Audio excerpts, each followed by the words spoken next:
Dalam persiapan Pilkada, Polres Ogan Ilir melakukan rapat pemetaan data 667 TPS agar personil dapat ditempatkan secara efektif.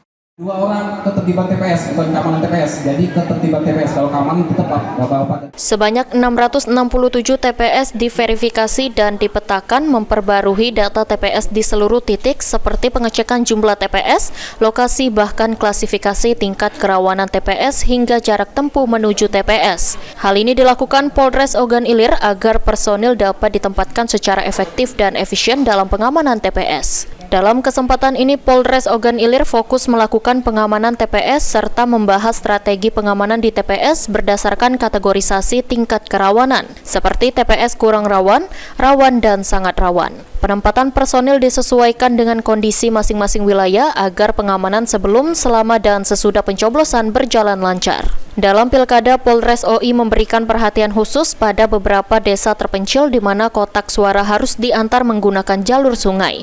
Kondisi alam dan cuaca harus menjadi perhatian utama agar logistik pemilu terutama kotak suara tetap aman hingga tiba di TPS. Ahmad Romawi, PAL TV. Kemudian ada juga